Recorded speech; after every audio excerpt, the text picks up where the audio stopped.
Hello everyone, Sin here. My first time doing Xoph this league. This is however an evasion based toon, keep that in mind, and we did not bring a ruby flask. I have about 6 endurance charges on this toon which I chose not to use. I tried to use as little defense as I could to show you guys, or to give you guys a better idea of how much damage he does and if you will be able to do it. So, let's get into it straight away. He knocked me over the head for about 2.5, bit more than 2.5k life. It's gonna spawn his vortex, blade vortex around him thing that he does. So he's got like a fiery kind of vortex going around him. He also drops portals from time to time. These portals are important. You can either use them to fill up your flasks again, which I wouldn't recommend because they hit quite hard, these ads. So as soon as you run through them, a couple ads will be spawned and they hurt quite a bit. These portals should be quite easy to dodge if you successfully place the geysers where you want them to be. So these geysers is what I'm talking about. You can dictate where they are going to spawn.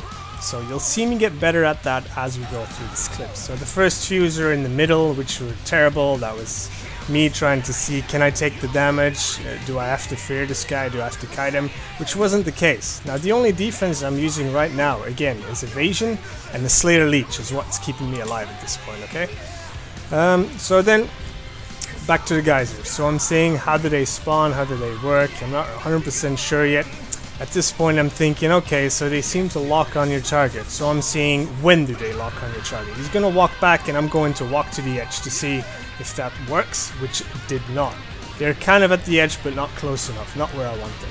So again, this time I chose to be closer to the edge. It's going to do the same thing and you'll see them being packed up against the wall, which gives me a lot bigger playing field to kite the boss in. Same time here. I'm at the wall as close as I can be. He's going to walk back at some point, and what is going to happen is he's going to shoot a thunder-like underground beam at me, which is going to spawn a couple geysers packed up against the wall because I'm standing at the wall at that particular time, right? See that right here? Then I thought, well, if that works, then I can actually stack them on top of each other as well. So I chose to stand relatively close to the geyser, seeing if that worked. And as you can see right here, I have about an empty arena, a couple portals, which I do not have to worry about at all. Other than that, the fight was relatively easy. I had no issues after that. I could completely face tank him with the Slayer Leech, and I got quite lucky as well, because in this first try ever, as you can see at the achievement at the bottom there, I got the Blessing and the Amber Amulet at the same time, which is absolutely awesome, of course. Other than that, I've got nothing to comment on it. It was relatively easy. I hope this helps somewhat, and I'll see you guys later. Bye bye, bye bye.